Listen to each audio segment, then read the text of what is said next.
जब हम परिवार नियोजन की बात और जनसंख्या स्थिरीकरण की बात करते हैं तो हमें इस बात को ध्यान में रखना होगा कि जनसंख्या नियंत्रण का कार्यक्रम सफलतापूर्वक आगे बढ़े, लेकिन जनसांख्यिकी असंतुलन की स्थिति भी न पैदा होने पाए।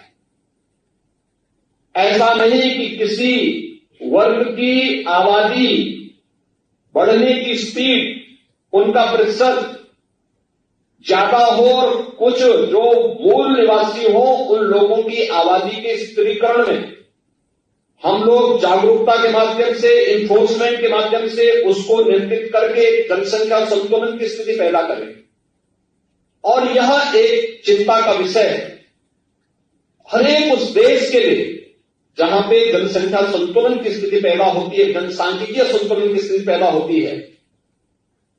रिलीजियस डेमोक्रेसी पर इसका विपरीत असर पड़ता है, फिर वहां पर एक समय के बाद अव्यवस्था और अराजकता जन्म लेने लगती है।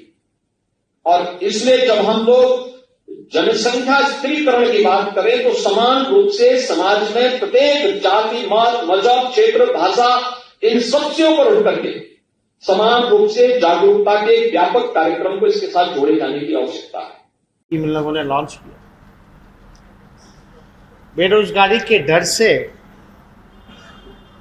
लोगों में एक आक्रोश पैदा हुआ और वो जो आक्रोश जो है कैसे तब्दील हुआ वो आप सब लोगों ने देखा।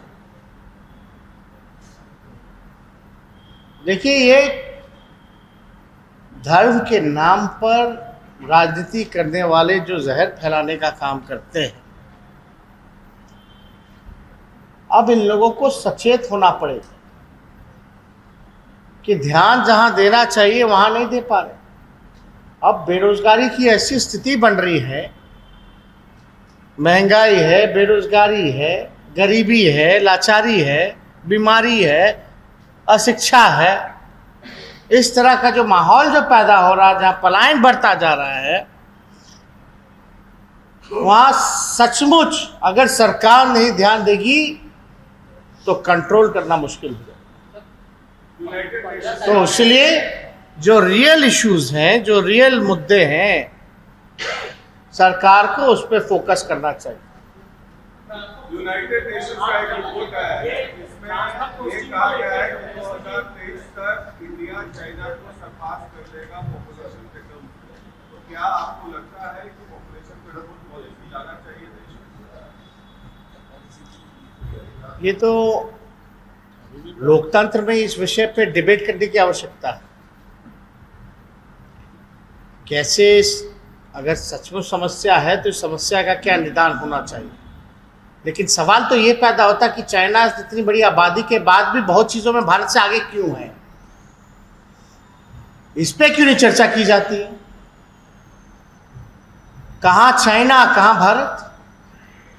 चाइना का दूसरी तरफ हिम्मत भी देखिएगा, भारत में घुस गया और लोग यहां हाथ पे हाथ धरे बैठे, गांव बसा दिया, इंफ्रास्ट्रक्चर बना दिया भारत में। Economy wise, GDP wise, development wise हर एक क्राइटेरिया देखिएगा तो China after being a highest populated country still ही इन सेवरल एजेंडाज में वो भारत से आगे क्यों। तो इस पे तो चर्चा होनी ना चाहिए। तो यानी एक तरह से चाइना ने ये भी हम तो क्या बोले, I am open for it but it's a debatable thing. आप जो कह रहे हैं जिस चीज को लेकर के, जिससे सवाल पूछा कि पॉपुलेशन जो है बढ़ रहा है, ये खतरनाक है कि नहीं है, तो ये तो डिबेटेबल चीज है, देखना पड़ेगा वाकई में खतरा है कि नहीं है। लेकिन खतरा होता तो चाइना और चीजों में कैसे भारत से आगे, या और मुल्कों से भारत तो है ही पीछे, और भी जो मुल्क हैं उनसे भी आगे, वो कैसे।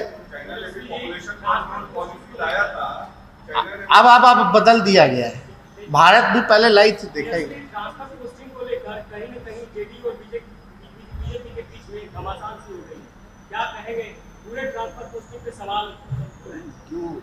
अब आप तो देख ही रहे, कोई पहला मामला तो है नहीं।